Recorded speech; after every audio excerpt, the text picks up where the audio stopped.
함께 보실 하나님 말씀은 마태복음 5장 17절에서 20절까지 말씀입니다. 마태복음 5장 17절에서 20절까지 말씀 교독하겠습니다. 내가 율법이나 선지자를 폐하러 온 줄로 생각하지 말라. 폐하러 온 것이 아니요 완전하게 하려 함이라.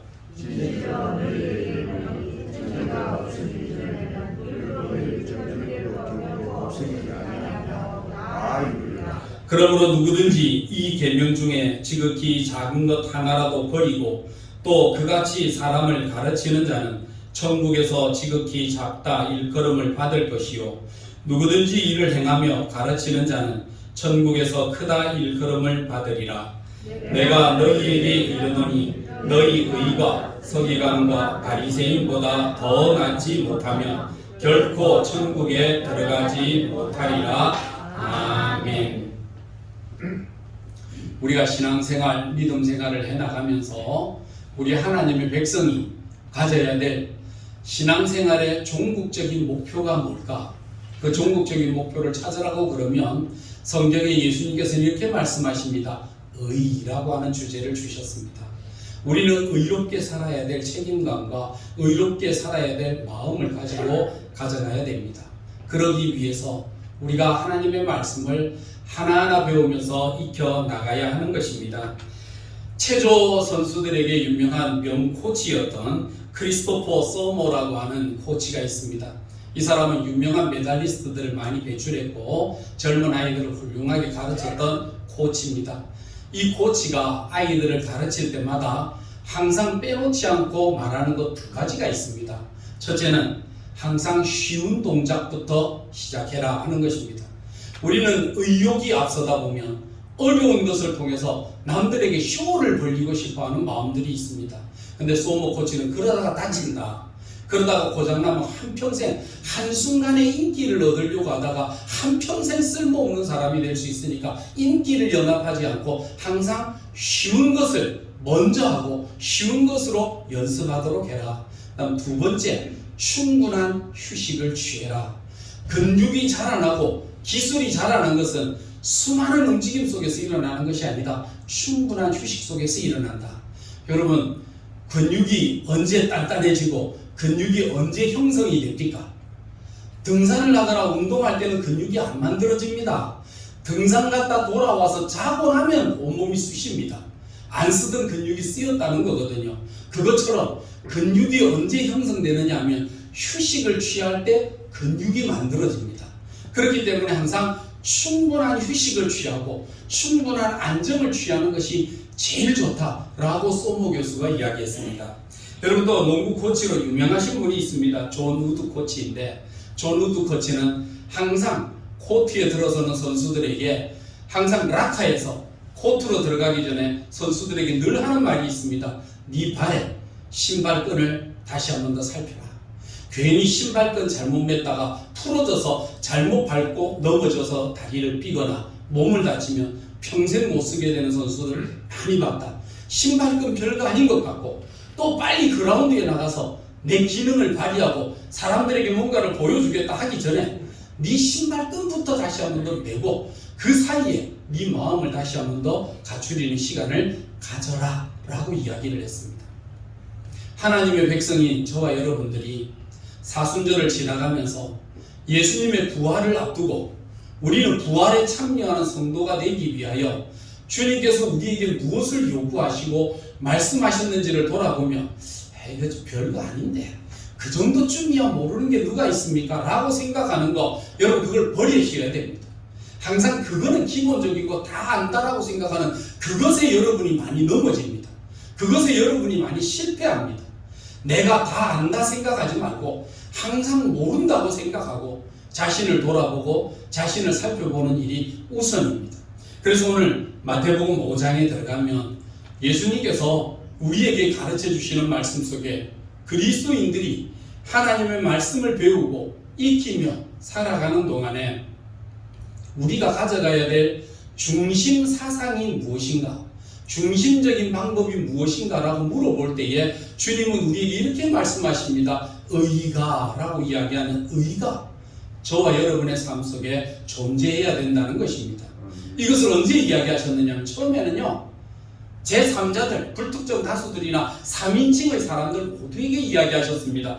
6절 말씀에 의에 줄이고 목마른 자는 복이 있나니 라고 말씀하시면서 모든 사람들이요, 우리가 이 땅에 살아갈 때에 의로운 삶에 우리가 목말라 하고 의로운 삶을 갈증을 느끼고 살아가는 그런 사람들이 되셔야 됩니다 라고 말씀하셨습니다.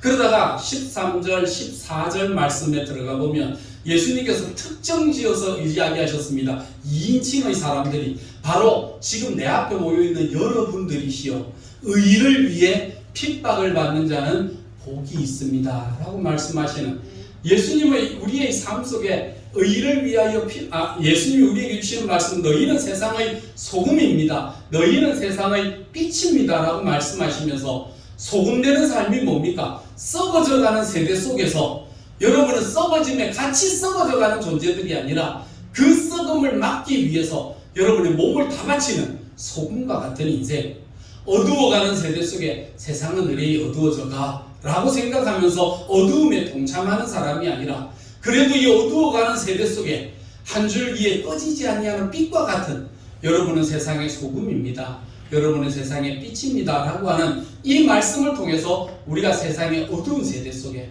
썩어지는 세대 속에 의로운 삶을 살 것을 우리에게 말씀해 주신 것입니다. 그러다가 마지막에 나에게 주시는 말씀이 있습니다. 저와 여러분에게 주시는 말씀입니다. 1인칭입니다. 1인칭에게 주시는 말씀이 20절 말씀에 내가 너희에게 이르노니 너희 의가 서기관과 바리새인보다 더 낫지 못하면 결코 천국에 들어가지 못하리라 라고 말씀하셨습니다. 나에게 주시는 말씀입니다. 우리는 어떻게 바리새인들보다 서기관들보다 더 나은 의로운 삶을 살아야 된다라고 하는 것으로 결론을 내리며 주셨습니다. 여러분, 우리가 살아가면서 가야 될 저와 여러분의 중심된 사고가 있습니다. 우리를 가르치셨던 박윤성 교수님 계십니다. 그분은 성경신학자입니다. 성경을 창세기부터 계시록까지 주석을 쓰신 분입니다. 이 쓰셨던 박윤성 교수님께서 그의 신학 사상의 한마디를 표현하면 뭐라고 이야기합니까? 라고 물어보면 박윤성 교수님이 이렇게 말씀하셨습니다. 계시, 의존, 사색, 이렇게 이야기하셨습니다. 계시, 의존, 사색이라고 하는 것은 생각하는 것조차도 계시, 성경의 기초에서 생각하십시오 라고 하는 말입니다. 사람이 생각할 때는 이익을 따라 생각합니다. 자기 중심적으로 생각합니다. 자기 필요에 따라 생각합니다. 그런 거 다 절로 두십시오.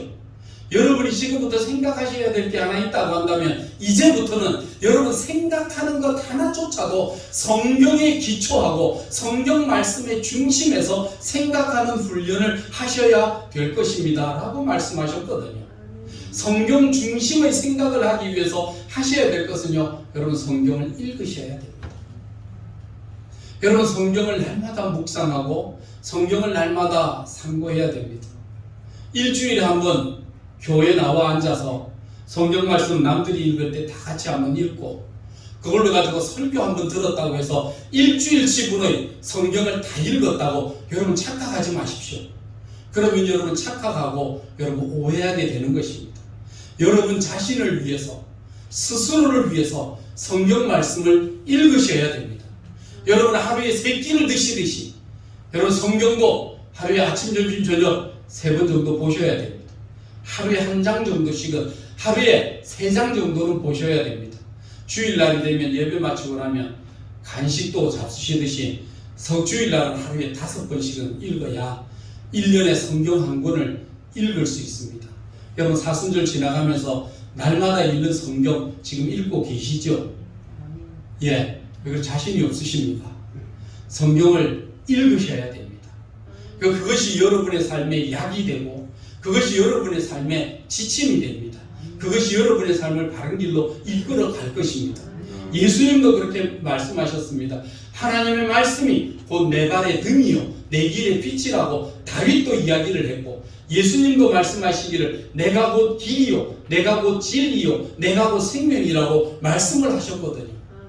그렇기 때문에 생명과 길과 빛과 진리 대신 예수 그리스도의 말씀을 우리가 항상 읽고 그 뜻을 살피며 그 중심을 헤아리며 나가는 것, 이것이 바로 저와 여러분이 가져야 되고, 그것이 기초가 되어질 때에 여러분의 삶의 중심이 계시, 의존, 사색, 하나님의 말씀에 기초한 생각이 일어나고 하나님의 말씀에 기초한 생활의 변화가 거기에서 일어나게 된다는 것입니다.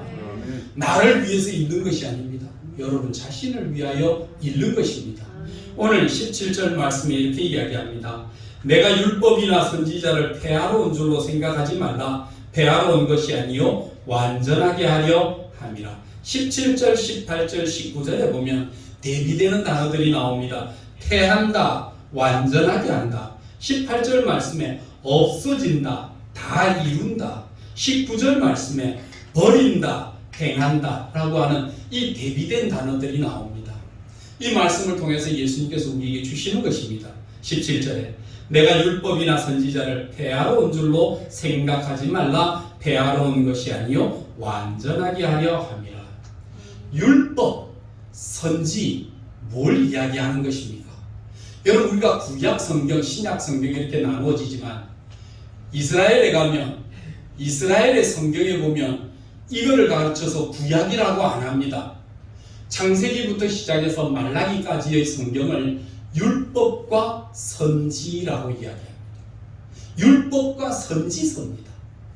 그래서 창세기부터 말라기까지의 말씀이 율법과 선지서인데 사람들이 율법, 선지자 뭐 이렇게 이야기하니까 율법이 도대체 뭐냐라고 하는 것 때문에 말을 많이 할 때가 있습니다.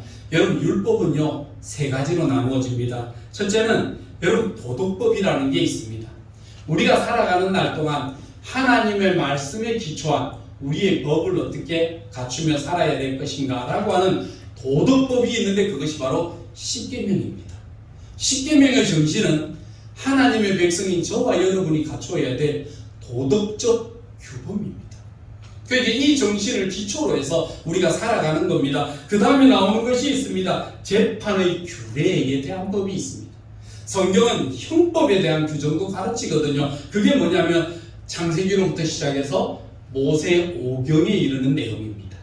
모세 오경까지의 말씀을 통해서 우리에게 하나님의 말씀이 어떠한 것을 가르치고요.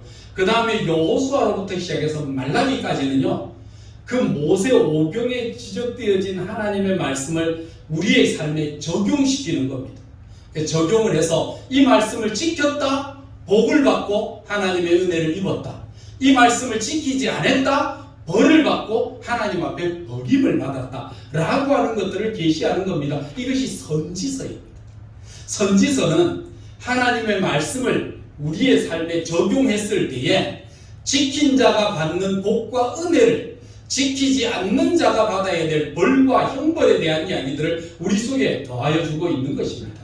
그래서 모세의 율법에 모세 오경에 보면 눈에는 눈으로 그리고 이에는 이로 갚으라라고 하는 법적 규정이 정해져 있는 겁니다. 그래서 이런 것들을 통해서 우리에게 형벌을 제시하는 것입니다. 마지막에 제사법이라는 게 있습니다. 우리가 하나님 앞에 나와 예배할 때에 내 마음대로 내 생각대로 내 하고 싶은 대로 그렇게 하도록 메워두지 않으셨습니다. 우리의 예배에는 우리의 마땅히 지켜야 될 도리가 지켜야 될 방법이 있다는 겁니다. 지금은 코로나 시대에 들어오면서 비대면 예배가 활성화되면서 여러분 인터넷 시대가 열렸습니다. 인터넷에 보면 쏟아져 들어오는 수많은 정보들과 수많은 설교들이 나옵니다. 어떤 사람들이 이제 앞으로 교회는 문 닫는다. 교회는 문을 닫고 교회는 가지 않겠다. 인터넷으로 예배를 드리겠다. 라고 하는 사람들도 많다고 합니다. 제일 위험성이 뭐겠습니까? 제일 위험한 게요. 여러분 인터넷에 대해서 제가 늘 말씀드린 게 있습니다. 인터넷은 정보의 바다입니다. 정보의 바다에서 건져지는 그 정보가 많은데 문제는 그 정보가 참인지 거짓인지를 어떻게 판단할 것이냐는 겁니다. 여러분 판단할 수 있겠습니까? 여러분 판단해내기가 쉽겠습니까? 좀 미안한 이야기지만 이 정보의 바닷속에서요, 수많은 내용들이 거의 이야기에서 10분의 9 정도가 여러분 이단들의 사상들이 많이 포함되어 있다는 거 아십니까? 정치적으로 잘못된 판단을 심어서 여러분들에게 공개하고 있다는 것도 아십니까? 여러분 거기에서 율법과 복음에 대한 판단을 이야기하는 그 많은 내용들이요, 이단들이 너무 많이 가지고 있습니다. 한국교회는 지금 두 가지의 우리의 적들에 의해서 자꾸 고립되어 갑니다. 첫째는 잘못된 이단들에 의해서 교회가 어려움을 겪습니다. 교회 안에 신비주의자들, 교회 안에 신비한 형태들, 이런 것으로 기초되어지는 많은 이단들이 교회를 향해서 점진되어 들어오는 겁니다. 여러분 교회에 신비가 없다는 거 아닙니다. 예수님도 기적을 일으키셨거든요. 그런데 예수님이 복음서를 지나가면서 마태복음 28장까지 있는데 마태복음 1장부터 16절까지의 말씀에는 복음을 증거하면서 수많은 기적과 이사들이 나타납니다. 그러나 마태복음 16장을 지나가면서부터 뭐가 없느냐면 점점 더 기적의 부분들은 빼버립니다. 기적적인 부분들이 아니라 너희들이 기적을 보고 나에게로 왔다고 한다면 이제는 기적을 추구하면서 가는 것이 아니라 하나님의 말씀을 듣고 살아야 된다는 것을 예수님이 강조해 주셨거든요. 오늘 20절 말씀 속에 이렇게 이야기합니다. 19절 말씀 속에 이렇게 이야기합니다. 그러므로 누구든지 이 계명 중에 지극히 작은 것 하나라도 버리고 또 그같이 사람을 가르치는 자는 천국에서 지극히 작다 일컬음을 받을 것이요 누구든지 이를 행하며 가르치는 자는 천국에서 크다 일컬음을 받으리라. 하나님의 말씀 속에 이것은 큰 거니까 이것은 따르는 것이, 그리고 이거는 별거 아닌 작은 것이니까 별거 아닌 것이니까 접어두는 것이, 이렇게 말하고 사는 사람들도 있습니다. 여러분 아까도 이야기했죠. 코치들이나 가르치는 사람들의 가장 가르침의 기본은 기본에 충실하고 항상 적은 것을 소홀하게 하지 말라 하는 것을 가르칩니다. 수많은 사람들이 욕심 때문에 어려서부터 무리하다가 여러분 나중에 수많은 아이들이 고등학교를 지나 대학이나 일반적인 실업팀에 들어가면 그때부터 쌩쌩하게 일해야 되는데 그때 이미 많은 부분이 망가져가지고 나중에 기량을 펼쳐야 될 때 펼치지 못하고 무너지는 사람들이 많습니다. 젊을 때야 모르죠. 20세 때야 폐활량이 뛰어나기 때문에 뭐 담배를 피우든지 술을 먹든지 상관이 없어요. 근데 20대가 지나가기 시작하면요, 그때부터는 술 먹고 담배 피우는 효과가 확실하게 드러납니다. 젊은 아이들 때 철 모르고 하던 그 시절의 일들을 따르다가 나중에 정말 해야 될 그때에 하지 못하고 무너지는 아이들이 참 많다는 겁니다. 그래서 여러분 우리의 삶 속에 가져야 될 것들이 있습니다. 작은 것에 충성되지 못하는 사람들이 결국 큰 일을 해야 될 때에 큰 일을 못하고 넘어지는 사람들이 많이 있습니다. 작은 것 무시하지 마십시오. 여러분 하나님의 말씀 속에서 읽어나갈 때에 정말 작은 것이라고 해서 가볍고 하찮게 여기는 사람들은요, 반드시 내가 경고할게요. 나중에 큰일 당할 때에 여러분 큰일 당할 때에 작은 것 때문에 어려움을 당할 사람들이 많이 나옵니다. 그래서 예수님께서 말씀하신 율법이나 선지자들을 폐하러 온 줄로 생각하지 마라. 여러분 구약에 지어진 이 율법, 그래서 예수님께서 변화산에 계실 때에 두 사람을 불러내리셨습니다. 한 사람은 모세고 또 한 사람은 엘리야였습니다. 모세는 율법의 대표자요, 엘리야는 선지자들의 대표자입니다. 그 두 사람을 불러서 변화산에서 예수님과 같이 말씀을 나누셨거든요. 율법과 선지라고 하는 것은 구약에 있는 말씀입니다. 하나님의 이 말씀들인데 이 말씀들이 이제 복음으로 예수 믿고 새롭게 살아가면 이거 안 해도 되는 거 아닙니까? 이거 안 해도 상관없는 거 아닙니까? 라고 이야기하지만 예수님은 그렇게 하시지 않았습니다. 한 번이라도 내가 하나님의 말씀을 폐하러 왔다, 율법을 폐하러 왔다고 생각하지 마라. 율법을 완전하게 하러 왔느니라 라고 말씀하신 것입니다. 율법의 핵심이 뭔지 아십니까? 율법을 지키려고 했던 많은 바리새인들이요, 율법을 잘못 착각했던 것이 있습니다. 그거는 뭐냐면 율법을 지키면서 사람을 의식하는 데 사용했다는 것입니다. 율법을 지켰던 바리새인들을 바라보면서 예수님께서 니들은 다 가짜이다, 다 버려라 하시지는 않았어요. 왜냐하면 성경 말씀에 보면 그렇게 이야기하잖아요. 20절에 내가 너희에게 이르노니 너희 의가 서기관과 바리새인보다 더 낫지 못하면, 이거는 버리는 게 아니라고 그랬어요.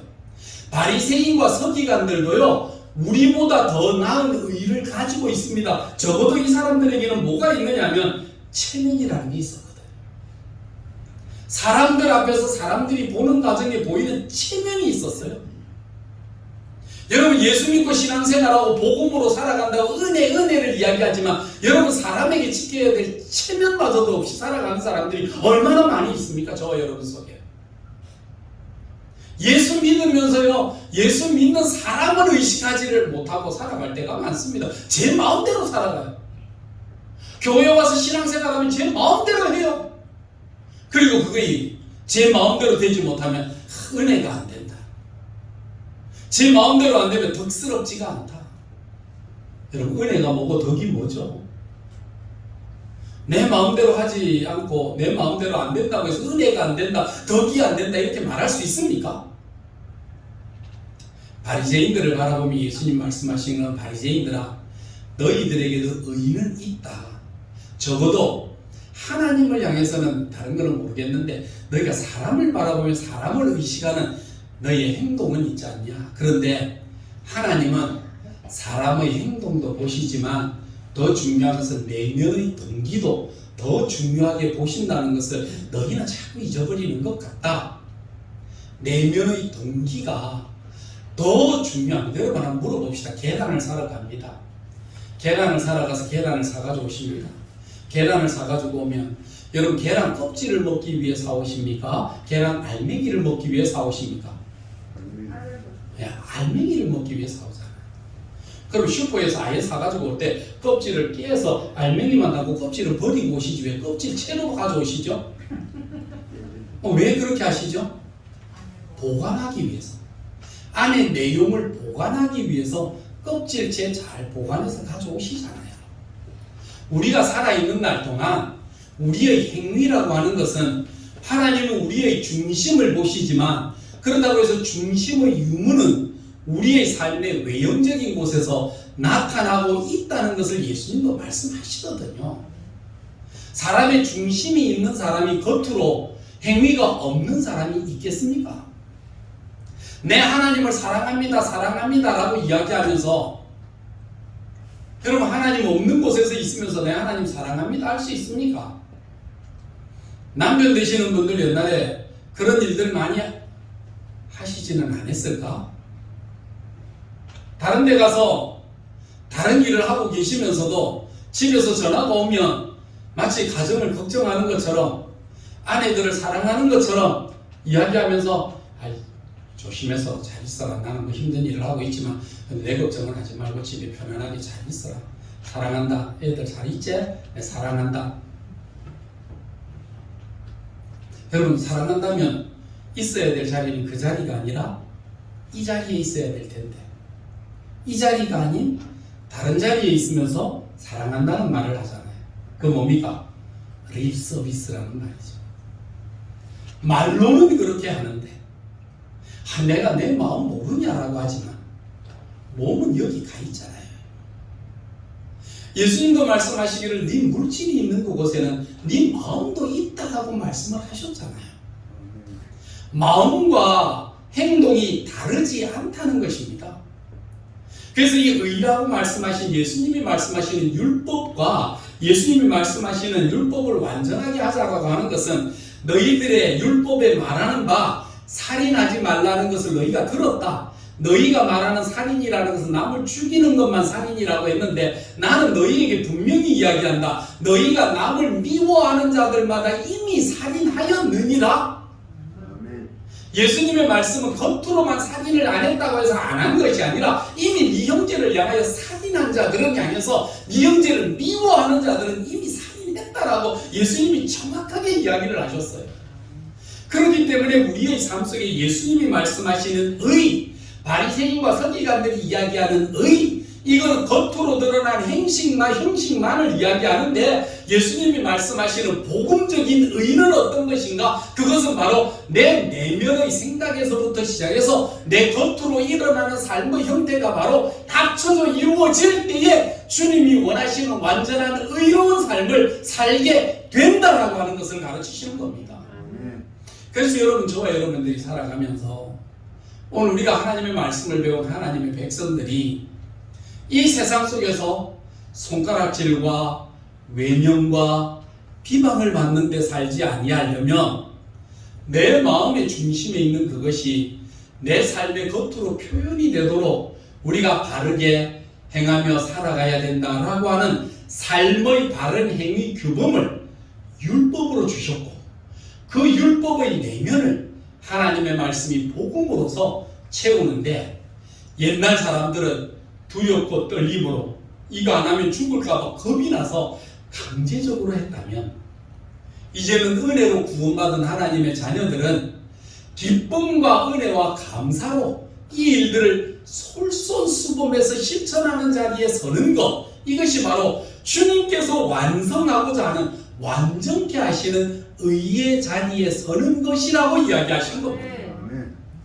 마더 테레사 수녀가 그의 전기에 보면, 그를 봤던 주변 사람들의 이야기 보면, 한 사람이 이제 프랑스를 방문하게 됐습니다. 프랑스를 방문할 때에, 그때에 이 마더 테레사를 이 보좌할 사람으로 프란치스카 수도에 있었던 한 수도사를 이 수행원으로 이제 세웠습니다. 근데 이 사람이 이제 수행원이 되면 내가 마더 테레사한테 물어볼 것도 많이 있고 교훈을 받을 것도 많이 있고, 그래서 쭉 옆에서 하는데 너무 바쁘게 다니고 행하고 이러다 보니까 한마디 질문도 못하고 한마디 답변도 못 얻은 거예요. 근데 마지막 날까지 다 끝나고 난 다음에 이제 이곳에서 떠나서 다른 곳으로 이제 가는 이 자리에 섰습니다.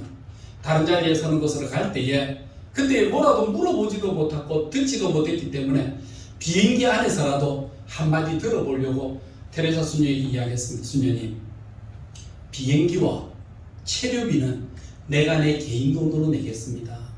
한마디 말도 한마디 교훈도 들어본 적이 없는데 내가 비행기 타고 같이 가면서 비행기 속에서라도 한 말씀을 듣고 비행기 속에서라도 교훈을 한번 해보시면 어떻겠습니까? 라고 질문을 했습니다. 그때 테레사 수녀가 이 프란치스코 수도회의 수사를 바라보면서 이렇게 이야기했습니다. 돈을 들여서, 그만한 돈을 들여서 비행기 안에서 나에게 무슨 소리 듣기를 원하십니까?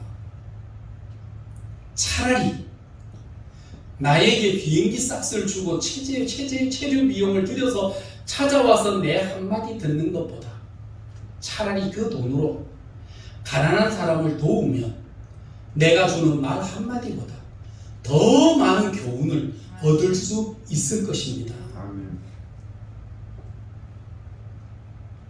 우리가 살아가는 날 동안 착각하는 경우들이 많습니다.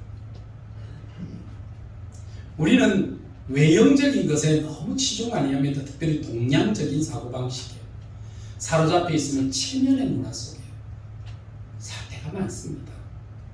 내 체면에, 내 자존심에 남들과 지기를 싫어하고 남에게 밀리는 거 싫어하고 남들보다 뒤처지는 것 같은 그런 것들이 내게 다 못 견디는 겁니다. 그래서 예수님께서는 하나님의 백성들의 삶 속에서 우리에게 뭘 가르쳐 주시느냐 하면 항상 기뻐하라. 저와 여러분의 삶 속에 먼저 가져야 될 것이 있다면 항상 기뻐하는 것입니다. 그래서 바울 사도께서도 말씀하시기를 너희는 기뻐하는 자들과 함께 기뻐하라, 그렇게 이야기하셨습니다. 예수님께서 말씀하셨던 것처럼 잔치집에 있는 날 동안 신랑과 함께 있는 자들은 그들의 삶 속에 기쁨을 누리지 아니하느냐라고 말씀하셨던 예수님의 공동체의 삶에 가장 큰 목적이 있다고 한다면 우리 공동체의 삶은 우리의 체면 유지를 위해 신앙생활하는 것이 아니라 항상 감사하는 것을 기본으로 삼는 이 신앙생활 하기를 원하고 계신다는 것입니다. 그렇기 때문에 체면 치레 때문에 체면으로 되어지고 안 되는 것 때문에 우리의 신앙생활이 꺾여질 것이 아니라 정말 여러분의 마음속에 감사함으로 이 일들을 하고 있는지를 우리가 살펴보는 것이 필요하다는 것입니다. 그래서 완전하다라고 하는 것은 바리새인들과 서기관들의 삶은 외식적인 것은 훌륭합니다. 그래서 예수님께서 뭐라고 하셨습니까? 회칠한 무덤과 같다. 무덤인데 너무 반듯하게 봉분이 잘 되어 있는 것 같아서 화려하게는 되어 있는데 그 속에는 냄새나는 시체만 있는 것 같아 안타깝다. 나를 따르고 예수를 믿는다고 하는 너희들아, 너희들의 삶 속에는 의로움이 있어야 되는데 외면적인 것도 중요하지만 더 중요한 것은 내면의 동기가 어떠함도 중요하다는 것을 잃지 말아라 하는 말씀으로 예수 믿는 사람은 이중인격자가 아닌 육신을 흙으로 만드시고 생기를 부으심으로 생명이 되었던 사람을 창조하셨던 것처럼 크리스찬은 그의 내면과 그의 외면이 일치함으로 크리스찬이다라고 하는 온전한 은혜를 입는 사람이 되라 라고 말씀하시는 것이 오늘 주시는 말씀이라는 것입니다. 심지어는 예수님의 이 말씀이 얼마나 대단한가 하면 18절 말씀에 진실로 너희에게 이르노니 천지가 없어지기 전에는 율법의 1.1획도 결코 없어지지 아니하고 다 이루리라 라고 말씀하십니다. 여러분, 구약에 있는 신약에 있는 우리는 신약의 성도라고 이야기하며 은혜를 이야기하는데요, 예수님께서 은혜 입은 성도들에게도 요구하시는 것이 있잖아요. 그것은 뭐냐면 우리의 삶이라는 것입니다. 오늘날 기독교가 세상에서 왜 이런 일을 겪고 왜 이렇게 당해야 될까? 얼마나 많은 사람들이 체면으로 살았습니까? 교회를 다니고 신앙생활하면 우리가 이상하게 교회에 가진 이 모든 이 것들이 봉사의 직분이 봉사의 삶이 되어야 되는데 봉사에는 관심이 없고 내 체면 치레를 위한 직분을 추구해야 될 때가 많거든요. 그 봉사하는 데는 관심이 없어요. 내 체면 치레로 세울 때가 많아요. 그래서 수많은 교회들 속에서 많은 정치인들이 교회를 통하여 배출되고 교회를 통해서 많이 나왔어요. 그리고는 그들이 기독교의 이름을 힘입고 기독교의 사랑을 힘입고 대통령도 되고 국회의원도 되고 여러분 장차관의 자리에도 오르고 많은 직분을 올랐잖아요. 그런데 왜 그들이 그 자리에 오르고 나서 왜 그래 욕을 먹고 왜 그래 손가락질만 당하지요? 우리가 신앙생활을 해나가면서 하나님의 말씀을 자기의 체면을 위한 수단으로 삼아서는 안 되고 하나님의 말씀을 통해서 우리의 내면이 진정으로 변화되고자 하는 그리스도인이 되고자 하는 그 삶의 자리에 서야 되는데 교회마다 그리스도인들이 참 보기가 힘든 예수를 믿는다고 다가오는 사람들은 많은데 그 속에서 참된 그리스도인들을 보고 만나기가 어려운 시대가 바로 지금의 시대인 것처럼 생각되는 것은 어떤 이유일까요? 예수님 말씀하시기로는 이렇게 이야기하십니다. 내가 너희에게 이야기하는데 천지가 없어지기 전에는 하나님의 말씀에 구약이든지 신약이든지 1.1획도 없어지지 아니할 것이다 라고 말씀하셨던 이 말씀을 기억한다면 오늘 성경 말씀 속에 우리에게 주신 이 율법과 선지자라고 하는 것은 우리의 의식적인 외형적인 것뿐만 아니라 내면적인 것까지라도 두 번째는 우리의 삶 속의 이기적인 부분, 저와 여러분이 이 율법 속에서 이기적인 것이 있는데 그게 뭐냐면 큰 거는 좋아하고 작은 거는 싫어하는, 그래서 물질이 생겼을 때 나이 많은 아버지나 어머니가 얘들아 내가 좀 힘들다 살기 어렵다 용돈 좀 주거라 그렇게 이야기하면 부모님 드려봐야 앞으로 얻을 것도 없고 재산도 이미 다 우리가 받을 거 다 받았는데 또 더 드려야 될 게 있나? 어머니 드리고 싶은데 어머니 아시죠? 아버지 아시죠? 하나님께 헌금하고 나니까 드릴 게 없네. 없습니다. 부모로부터는 받을 게 없어도 하나님께 드리면 받을 게 있으니까 하나님께 드리면 그게 낫다라고 이야기하는 고르반 나는 이기심. 가장 중심적인 건 하나님을 믿는 믿음으로 한 것입니까? 이기적인 마음으로 한 것이죠. 이기적인 마음으로 부모를 섬기는 것보다 하나님께 드리는 것이 훨씬 복을 많이 받는다라고 하는 이기적인 마음으로 했기 때문에 그런 이기적인 마음으로 하는 것에 대해서 하나님께서 그렇게 기뻐하지 않으신다는 것입니다. 신앙생활을 해나가면서 이 동양적인 건 좀 반대지요, 그죠? 뭐 하나님께 드리는 것보다 우리 부모에게 드리는 게 생색이 나고 오히려 나은 것이 될 수도 있다라고 이야기하는 그 비교하는 이기주의. 효도하지 말라는 이야기는 아닙니다. 근데 그 내면의 중심이 뭡니까? 어디에 하는 것이 내게 이기고 사람들이 뭐라고 말하는가를 들을 때에 내게 평판으로 다가올까를 생각하는 것들도 포함되어 있다는 것입니다. 이런 이기적인 마음도 있다는 겁니다. 그 다음에는요, 예배에 대한 이야기. 제사법. 율법에는 제사법이 또 있어요. 오늘 하나님 앞에 나와 예배를 드리십니다. 저와 여러분들이 드려지는 예배에 있어서도 우리 하나님의 말씀 속에서는 우리가 가져오는 것, 박하와 회향과 근체는 너희들이 가져오지만 하나님이 또한 원하시는 바 너희 마음의 의와 인과 신은 버렸도다 라고 말씀하시는 그 말씀을 우리가 돌아보고 생각해야 하는 것인데 겉으로는 잘하는데 속이 안 좋아요. 그래서 예수님이 누가복음에서 말씀하실 때에 한 성전에 나와 기도할 때에 세리는 이 앞에 바리새인은 앞에 나와 기도하고 세리는 먼 뒤편에 앉아서 기도합니다. 세리는 이야기하면서 주여 나는 저 사람들과 다릅니다. 나는 저 사람들과 다르게 나는 안식일도 지키고 11조도 드리고 나는 뭐도 하고 나는 뭐도 하고 나는 뭐도 하고 근데 세리는 뒤에 앉아서 아무 할 말도 없이 엎드려 눈물을 흘려 기도하면서 주여 나는 죄인입니다. 불쌍히 여겨주옵소서라고 기도하는 그 세리의 기도를 이야기하시면서 너희가 하나님 앞에 나와 기도할 때에도 어떤 마음으로 기도하느냐라고 물어보십니다. 이것이 저와 여러분에게 주신 말씀이거든요.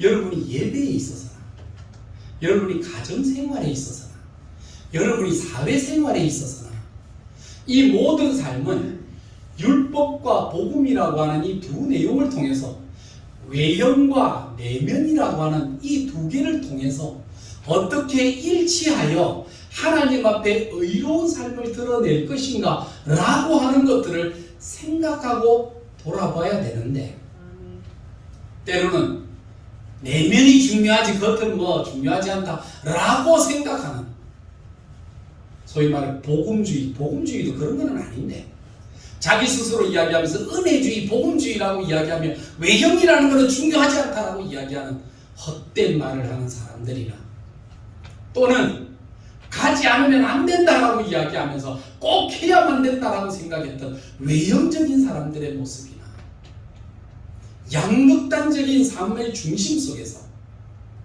예수님이 원하시는 신앙의 중심 핵심은 뭔가? 우리의 율법이라고 하는 틀, 하나님의 자녀의 자세의 모습, 형태 이것도 우리가 분명해야 되고 그 다음에 그 안에 갖춰야 될 내면의 실효성, 내면의 필요성도 우리의 삶 속에 분명히 임하여질 때에 이때에 하나님의 백성의 아름다운 의가 세워질 수 있다라고 하는 것을 가르치시는 것입니다.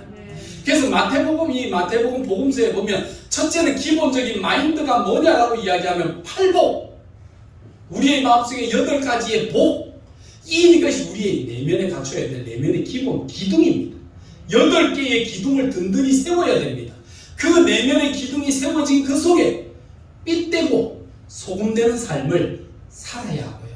그 다음에 하나님의 백성으로서의 복음과 구약과 신약을 아름답게 이루어 조화로운 신앙을 만들어내는 삶, 이것을 만들어내고 이후로 21절부터 시작해서 5장 21절부터 7장 끄트머리에 이르기까지는 이 내면으로 만들어졌던 이 복음의 말씀을 가지고 어떻게 우리에게 적용하는 것이 의로운 것인가 하는 것들을 가르쳐주는 것이 21절부터 나오는 겁니다. 이론이 없는 실체는 없고요.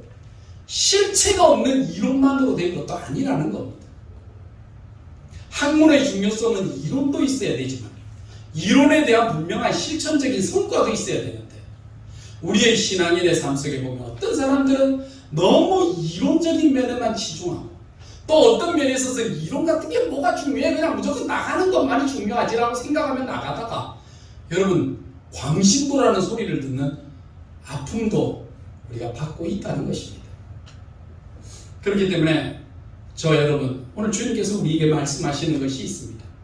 사순절의 두 번째 길을 지나가면서 나는 내 마음의 속과 내 겉으로에 있는 이 내면 외형적인 삶이 얼마나 일치하는 믿음으로 살아가고 있는가, 우리의 말과 행동은 얼마나 아름다운 조화를 이루며 살아가고 있는가, 여러분 이것을 볼 수 있어야 됩니다. 우리가 꽃꽂이의 꽃을 보면서 우리 순수한 우리 한국말로 우리가 좋다라고 이야기할 때 그 좋다라고 하는 말이 조화롭다 해서 나왔다 그랬잖아요. 내면과 외면이 잘 조화롭게 이어질 때에 그때 아름다운 것입니다. 나쁘다라고 하는 말이 나뿐이다 해서 나왔거든요. 나뿐이다라고 이야기하는 잘못된, 왜곡된, 그리고 이 이기적인 이런 신앙은요 정말 나쁜 것입니다. 오늘 여러분이 이 주의를 지켜나갈 때에 그리고 우리가 외면과 내면의 일치를 위해서 우리가 외적으로는 이 자리에 몸으로 참석했잖아요. 이쁘잖아요. 그리고 내면으로는 하나님의 말씀을 통해서 우리를 돌아볼 수 있는 기회를 얻으니까 좋잖아요. 여러분 알을 먹는데 우리가 안에 내용물을 먹는다고 해서 껍질이 중요하지 않다고 그러면 닭도 사람들이 보니까 알을 먹는데 겉에 거는 버리고 속에 것만 먹네. 그럼 내가 알을 낳을 때도 굳이 내가 뭐 껍질 단단한 걸로 쌀 필요가 뭐 있냐. 내면적인 것만 잘 흘려보내면 되지. 그래가지고 껍질이 없는 내면만을 그냥 설사같이 흘려보내면 달걀 귀한 것인데 잡수실 수 있겠습니까? 안 잡수잖아요. 신앙이 아름답고 조화로운 것은 율법이라고 하는 게 우리에게 볼 때는 별 볼 일 없는 것 같아도 복음으로 믿어진 하나님의 자녀들에게는 다시 구약 성경의 율법을 통해서 하나님의 백성이 어떻게 살아야 되는가 하는 삶의 규정, 규범을 우리 가운데 주시는 것이 바로 이 구약에 있는 말씀입니다. 율법이 필요 없다고 이야기하면 구약 성경은 찢어버리고 신약 성경만 들고 다녀야지. 구약 성경은 왜 들고 다니십니까? 예수님은 이 율법을 완성하기 위해서 겉으로 드러나 있는 구원의 사역들을 완전히 이루시기 위해 십자가 위에 완성하는 자리에 올라서셨거든요. 그러므로서 내가 다 이루었다라고 말씀하셨잖아요. 여러분 저와 여러분도 마찬가지입니다. 신앙생활, 믿음생활 해나가면서 이제 가져야 될 것이 있어요. 예수를 믿어 하나님의 말씀으로 내 내면이 잘 정화되었다면 이제는 외적으로 드러나는 삶도 아름다워야 됩니다. 눈으로 보이는 바 사람들은 자꾸 의식하면서 내 내면으로는 하나님을 무시하는 여러분이 그런 신앙생활을 하시면 안 됩니다. 내면으로 하나님을 믿으며 외면으로도요 진실한 그 모습을 드러나야 됩니다. 저는 이 코로나를 통해서 교회가 지금 당하고 있는, 직면하고 있는 이런 문제들은요 저는 오히려 감사로 받아들입니다.